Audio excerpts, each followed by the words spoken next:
Hi student, I am happy to meet you in this pleasant day, and today we are going to say our plus one first lessons in the English. The portrait of a lady. And before seeing the title explanations, we will see some hard words, a glossary in that. Mantilt is self-projecting from the wall above a fireplace. A fireplace is there in every home, that is firewood stove, and above that some wall projection, and it is coming up here mantelpiece, fireplace. Absurd, logical or inconsistent. Fables, tales, stories with some morals. Then hobble, parked unsteadily, due to age or some other disease. Occur, a contract the face into wrinkles. Some lines crisscrosses in the face due to age. Expands widespread area. Monotonous, boring or unchanging. Circulation, isolation. Bedlam, noisy confusion. Perched, sad or rested.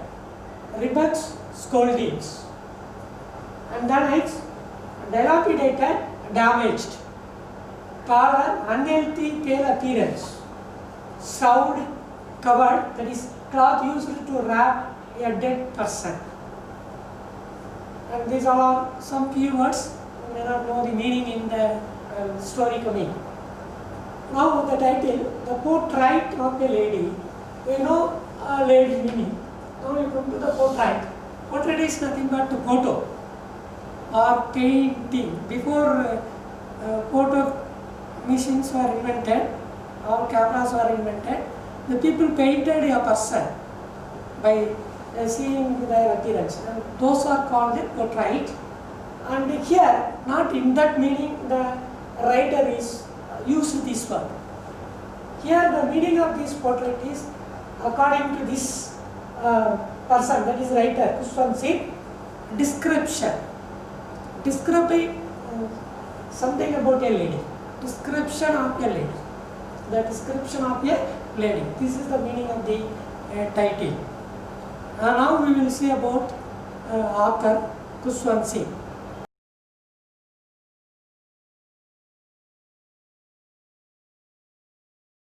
Now we are going to see about author Kushwant Singh. He was born in 2nd February 1950 and died in 20th March 2014, lived almost 99 years. He was born in Atali, a village in Pakistan, and died in New Delhi. Then, after some years, he joined his school, elementary school there in the village with his grandmother. His parents were migrated to city. He was with his grandmother. Then, in there he studied his elementary education. All elementary educations were taught in the village. After completion of that elementary education, he joined in higher school, in city school, modern school. He studied there. He completed his matriculation, that is his examination also there. Then he joined in college there in Lahore. After the graduation, he went to London, joined in Kingston College. He got degree of lawyer, LLB. Then he returned his native, that is homeland. In 1947, he joined as IFS officer after we got our independence. Then in 1951, he was appointed journalist of All India Radio. Then in 1956, he joined there in the UNESCO as the Mass Communication Department. He worked as a lawyer in Pakistan High Court some 8 years after completion of his graduation. Then, author got many awards. In 1974, he was given Padma Bhushan Award by the Indian government. The same award was in protest against the Operation Blue Star, which was operated by the then Prime Minister Indira Gandhi. To protest against that, he returned that award in 1984. Then in 2007, he was given award of Padma Vibhushan, which is the second highest civilian award received in India, next to Bharat Ratna.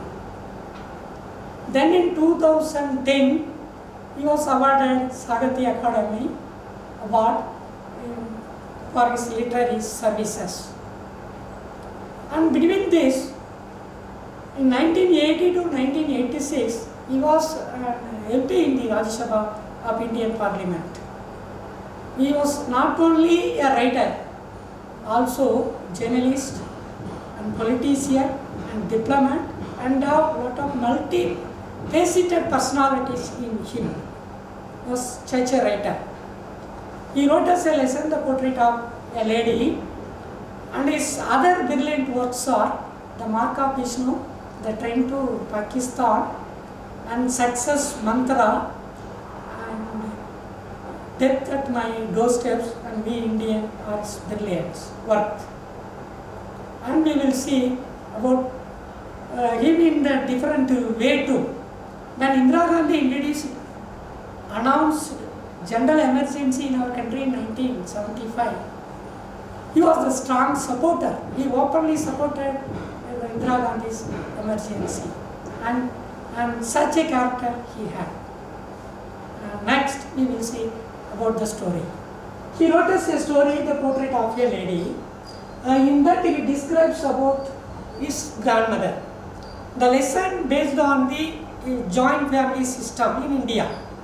And nowadays we have nuclear family system, but olden days all uncles, aunties and grandmother, grandfather together lived called joint family system, and how the relationship in the joint family is described in a different way by the author, as his excellent of humor, sarcasm and an abiding love of poetry.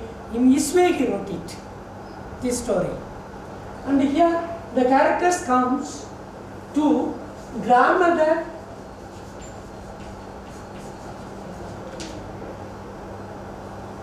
and author. Author is Kushwant Singh. In his family, there were 5 members, 5 siblings. One among that is author. The author and his grandmother were one day in the village. The remaining people migrated to a city, as his father was a builder. A very good political background in his life. That is, one of his father's brother worked as a governor in Tamil Nadu too, 1966 to 1967.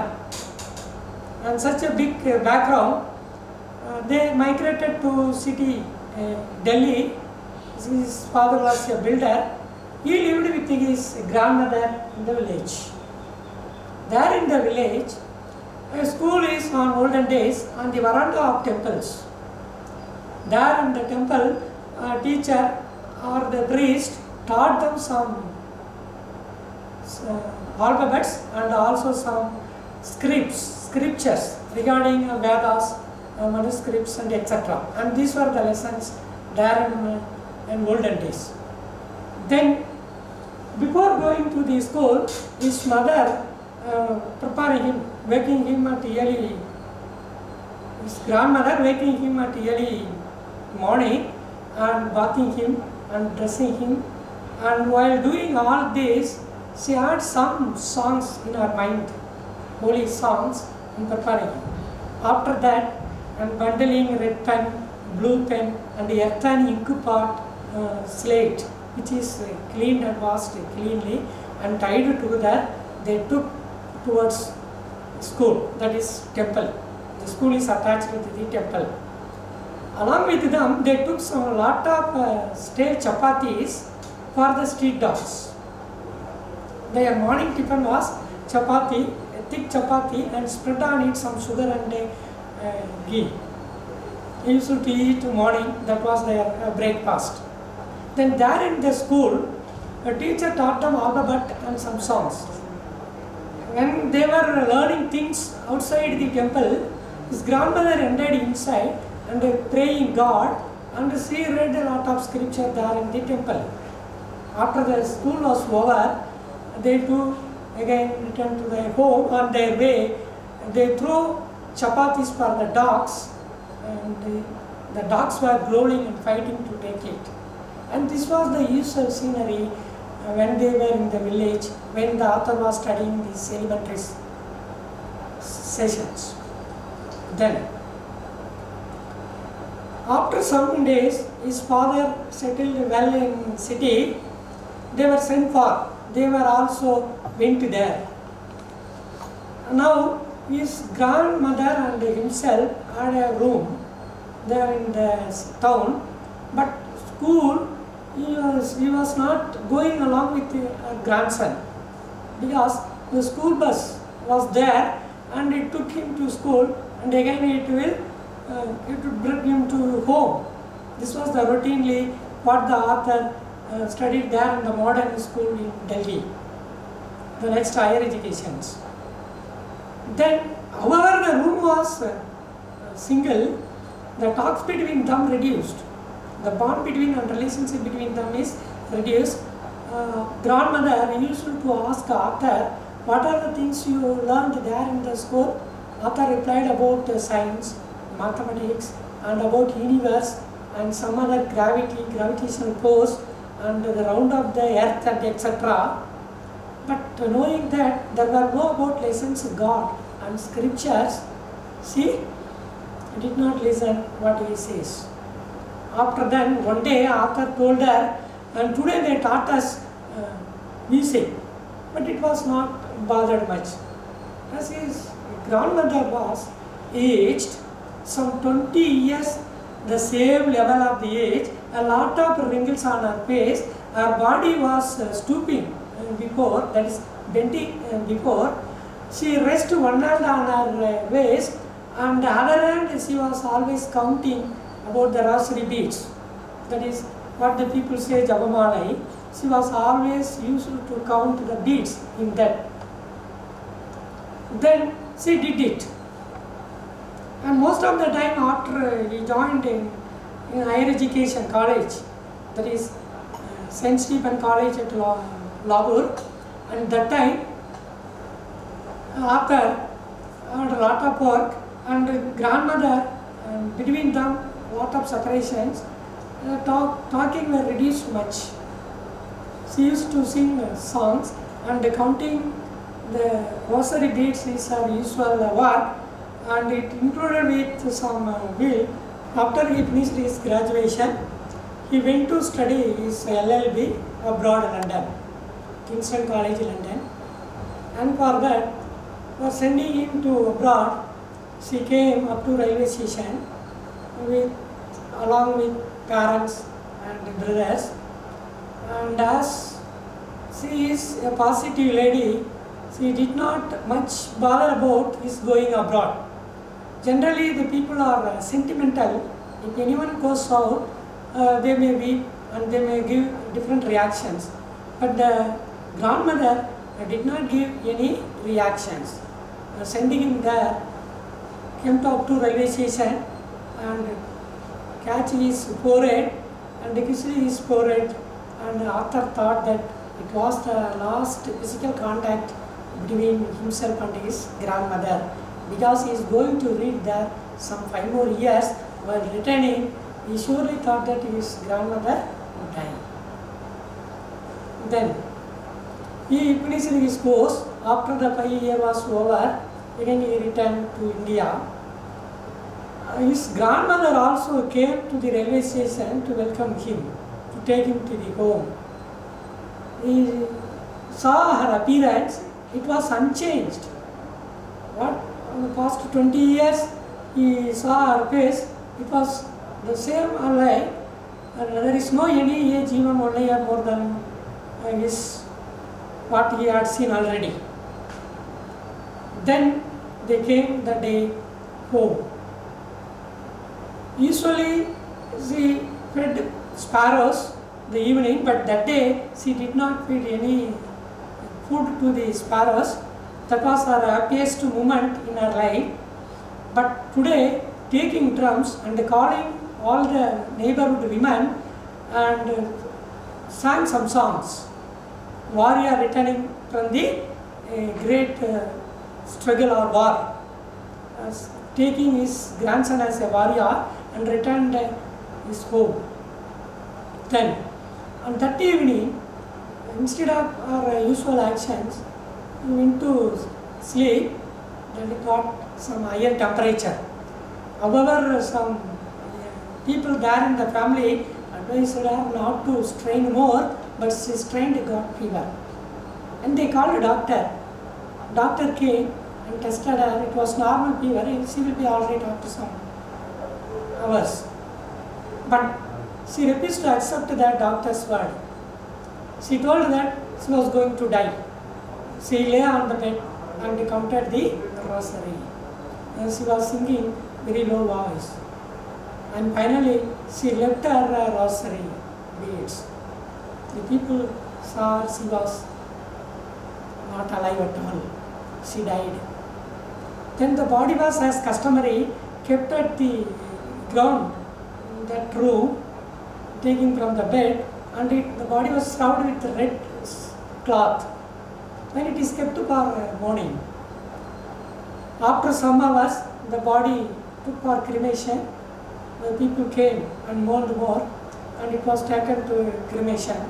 For that time, the lot of sparrow came and sitting around veranda and window and portico and everywhere.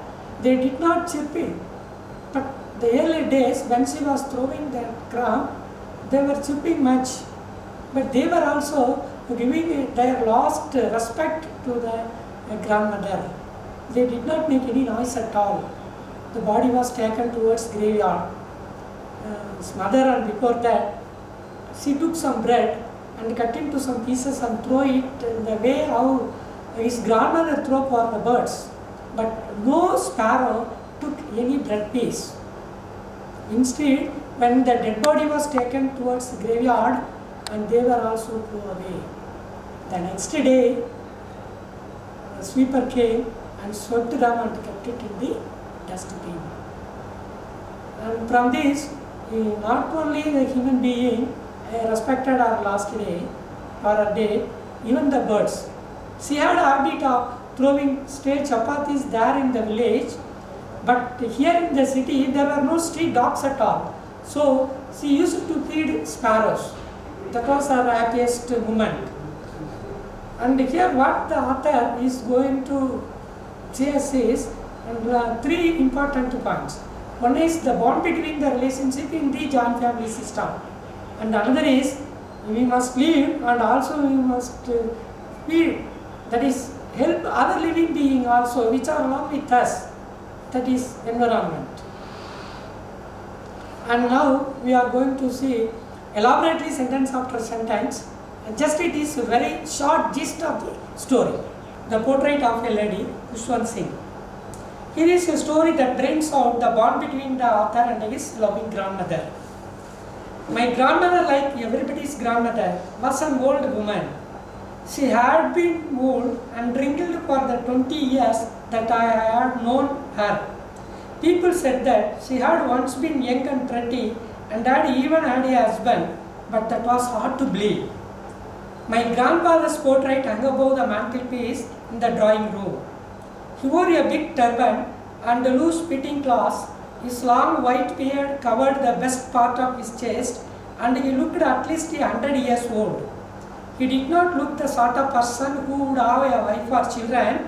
He looked as if he would only have lots and lots of grandchildren.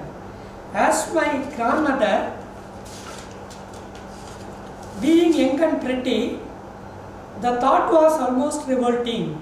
She often told us of the games she used to play as a child that seemed quite absurd and undignified on her part, and we treated it like the fables of the prophets she used to tell us. And here the author says about the appearance of the grandmother, how the appearance, some 20 years she was in the same level, there were a lot of wrinkles in her face. And about a portrait hung above the mantelpiece, that is his grandfather's portrait, more than 100 age like the appearance, but he would not believe that he had a wife and children, but in contrast to that, he believed that he had lots of grandchildren as his appearance. She had always been short and fat and slightly bent. Her face was a crisscross of wrinkles running from everywhere to everywhere. No, we were certain she had always been as we had known her. Old, so terribly old that she could not have grown older and had stayed at the same age for 20 years.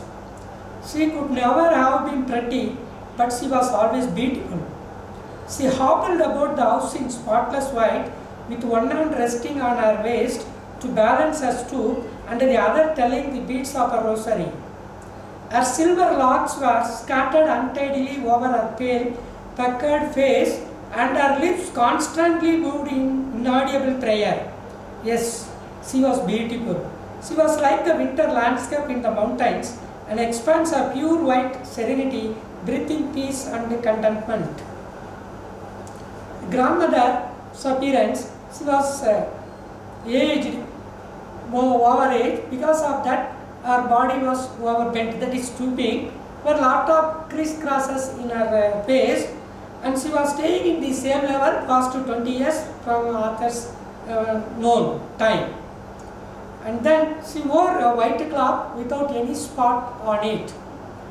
And she had a rosary beads in her hand for counting, and she had some mantras from her mouth. My grandmother and I were good friends. My parents left me with her when they went to live in the city, and we were constantly together. She used to wake me up in the morning and get me ready for school. She said her morning prayer in a monotonous sing-song while she bathed and dressed me in the hope that I would listen and get to know it by heart. I listened because I loved her voice but never bothered to learn it. Then she would pitch my wooden slate, which she had already washed and plastered with yellow chalk, a tiny earthen ink pot and a red pen, tie them all in a bundle and hand it to me. After a breakfast of a thick stale chapati with a little butter and sugar spread on it, we went to school. She carried several stale chapatis with her for the village dogs. Here, the preparation. Waking up early morning author and bathing him and dressing him. After that all over, and feeding him with chapatis, thick chapatis, and spread butter and sugar on it. And they took with them some stale chapatis for the street dogs. And this is how they started towards school. My grandmother always went to school with me because the school was attached to the temple. The priest taught us the alphabet and the morning prayer, while the children sat in rows on either side of the veranda, singing the alphabet or the prayer in a chorus. My grandmother sat inside reading the scriptures. When we had both finished, we would walk back together. This time, the village dogs would meet us at the temple door. They followed us to our home, growling and fighting with each other for the chapati we threw to them. Then, after reaching the school, he went to read there on the veranda. His grandmother was reading about scriptures and some Vedas there inside the temple. And their teacher taught them some alphabet and also some chorusly they want to sing songs. Then after finishing all this, himself and his grandmother came out of the temple gate. That time they met a lot of street dogs which were waiting for stale chapatis. They threw them and they were growling and fighting to catch it. When my parents were comfortably settled in the city, they sent for us. That was a turning point in our friendship. Although we shared the same room, my grandmother no longer came to school with me. I used to go to an English school in a motor bus. There was no dogs in the streets, and she took a feeding sparrows in the courtyard of our city house. And here, now they migrated to town. There were no such a school. The boy went motor bus for his school, and after preparing all school lessons and what they taught them hearing, he will return in the same bus. What the bond between grandmother and the boy, and sometimes it's not greater like when they were in the village. As the years rolled by, we saw less of each other. For some time she continued to wake me up and get me ready for school. When I came back, she would ask me what the teacher had taught me. I would tell her English words and little things of Western science and learning, law of gravity, Archimedes' principle, the world being round, and etc. This made her unhappy. She could not help me with my lessons. She did not believe in the things they taught at the English school and was distressed that there was no teaching about God and the scriptures. One day I announced that we were being given music lessons. She said nothing, but her silence meant disapproval. She rarely talked to me after that. Then in the school, what were the lessons taught? This was our inquiry by the grandmother. He told about the Archimedes principle and the gravitational force, some principles like in mathematics and science, and about geography, how the earth is round and spherical. But knowing that there were no any scriptures or hymns taught in the school, she did not hear those things. But one day Arthur told her, in our school, and today they taught some musics, but she did not hear it. And in the usual way, she went. When I went up to university, I was given a room of my own. The common link of friendship was snapped. My grandmother accepted her seclusion with resignation. She rarely left her spinning wheel to talk to anyone. From sunrise to sunset, she sat by her wheel spinning and reciting prayers. Only in the afternoon, she relaxed for a while to feed the sparrows. While she sat in the veranda breaking the bread into little bits, hundreds of little birds collected around her, creating a veritable bedlam of chirpings. Some came and perched on her legs, others on her shoulders. Some even sat on her head. She smiled, but never shooed them away. It used to be at least half hour of the day for her. And then she, after he joined the university, she was there. There was much gap between Arthur and the grandmother. There in the home, she used to throw some bread pieces to the birds, sparrows.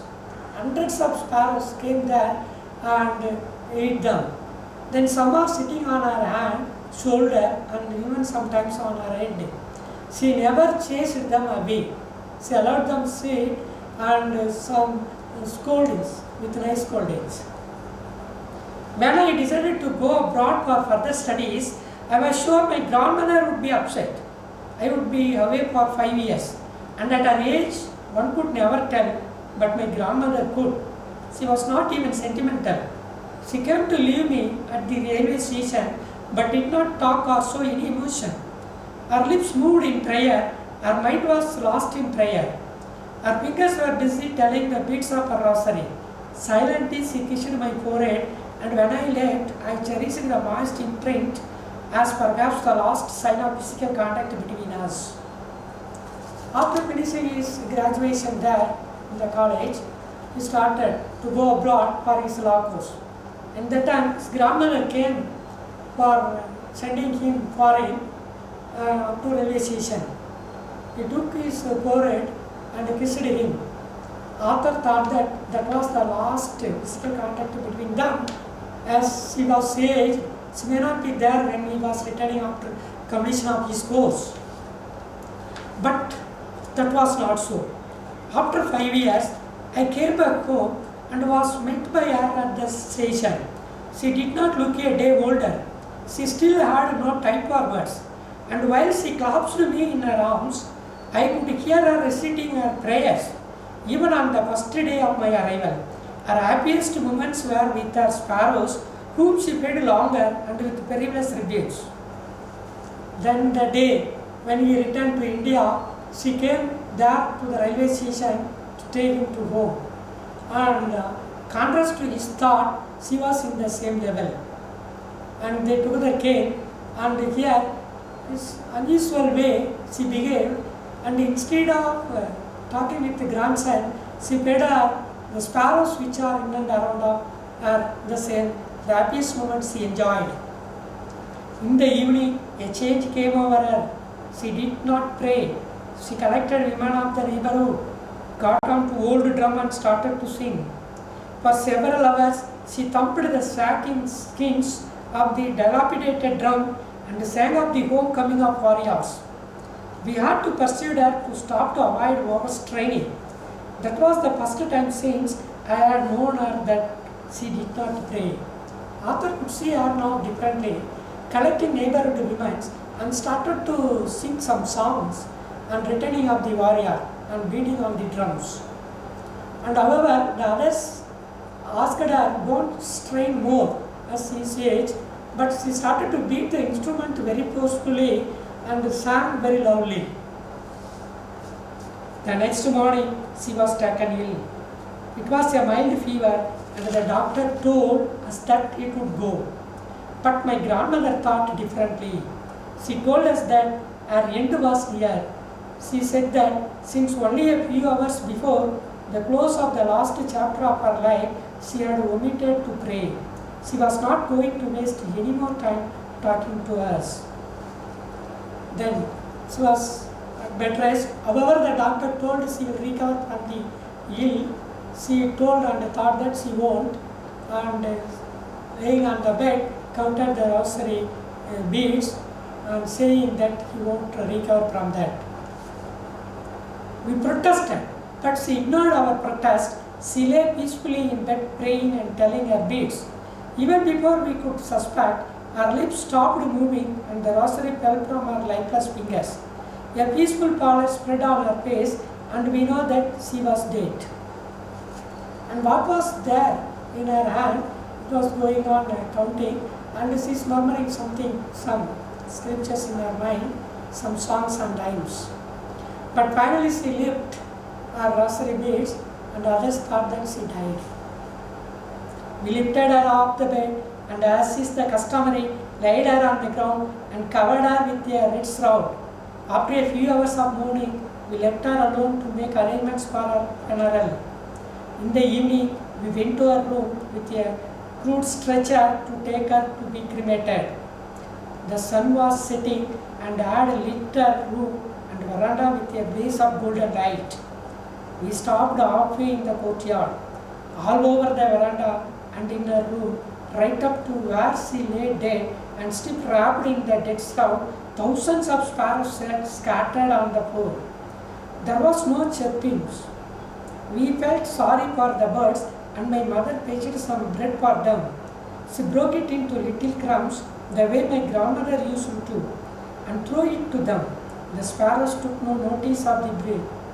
When we carried my grandmother's corpse off, they flew away quietly. Next morning, sweeper swept the breadcrumbs into the dustbin. Then the arrangements were made. Her body was kept in the ground as the customary. A red cloth was covered, wrapped her body. Then it was kept in a room for the last respect. It was very evening started. The sunlight, sun rays in golden color sunlight was falling there in the room. There were thousands of sparrows in and around of the dead veranda and window in all places. Grandmother used to feed them.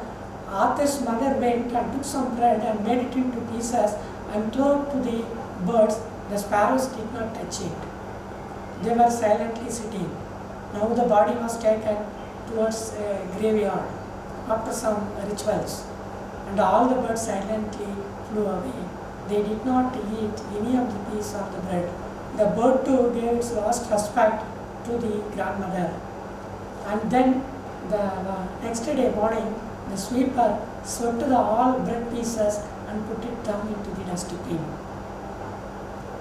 And Arthur finished the stories in this way, that is, how even the birds gives respect. All the birds give respect to the death of his grandmother.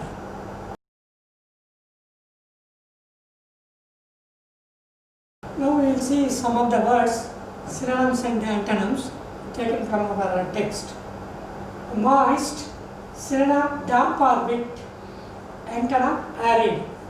Frivolous, silly is synonym and antonym is serious. And omitted, synonym is excluded and antonym is included. Then protest, synonym object and antonym accept. Serenity, synonym calm and antonym anxiety. Scattered, disperse is synonym and gathered is antonym, following past tense. Monotonous, boring and interesting. Synonym is boring and antonym is interesting. Pretty, synonym charming, antonym ugly. And then rebukes, synonym scolding and antonym praise. And distressed, synonym unhappy, antonym happy. And these are very few words and which we are going to give you a lot more than this. And now do it as your assignment in your home. And we will give you in the class lot after the class is straightly starting. Now we will say short questions. Short questions and a paragraph for your assignment, and this is paragraph. And these 5 are short questions. So describe the grandfather as seen in the portrait. The portrait was sung above the mantelpiece, what we have seen in the lesson. How is that portrait? Was very aged and he had a lot of grandsons, grandchildren, like that type of appearance. His white beard spread more part of his chest and he wore very loose shirt. And these all are the appearance about that portrait of his grandfather. Where did the author study in his childhood? When he was studied in the village, there in a temple veranda. That is where he earned his first education. Why did grandmother accompany author to school? He wanted to leave her grandson there in the school and simultaneously he wanted to pray Lord there in the temple. And that is why she went with him. Why was the author left with his grandmother in the village? Father and mother went to city doing business. As his father was a builder. He took a lot of famous contract and constructed many important government buildings in British period there in the Delhi and as well as in the Lahore. So in that business his father went, so he was left with his grandmother. What made the dogs follow their grandmother after school hours? After the school hours were over, they came out from the temple, street dogs following them and see through lot of stale chapatis for them. And that is why those dogs follow grandmother for eating stale chapatis. This is for your assignment and today we have given 5 questions and after as this lesson was over, next we are going to give 5 questions each day and 1 paragraph until the portion is memorized. Now you see the paragraph. The grandmother was strong-minded, justifying. For paragraph is concerned, we should write 3 parts as we do usually in our school pattern: introduction, answer and conclusion, and do so. And introduction, you write about Swansea few lines, 3 lines, what are the award he got, where he studied, and about his family background, and all you do. Then come to the part, answer is strong-minded. House is very strong, very early morning, prepared our grandson to school, bathing and everything, and bundling that writing instruments and giving to him and taking him carefully up to the temple veranda and leaving him. And that this is a strong-minded and routine work of a grandmother aged some more than 60 and 70. Then other strongmen, she was shifted to city. There she adapted her life, village life to city life. In village we can go here and there, but in the city we cannot go out. She was given a room with her grandson and staying with him all along the day when his grandson was out of the home, that is he was going to school. And that time she did some work, some minor work, what you all know that, the regularly, and spinning wheel, that is her habit, and also counting rosary beads and doing some hymns, holy songs, singing some songs. And then evening, feeding these sparrows, are regular work.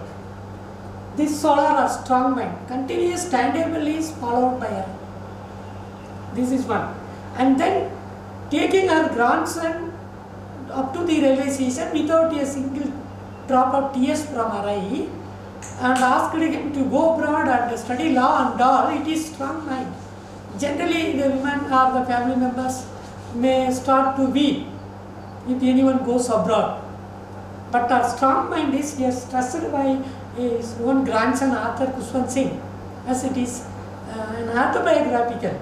The relationship between himself and his grandmother is narrated and described in a way, how he used to live with his grandmother.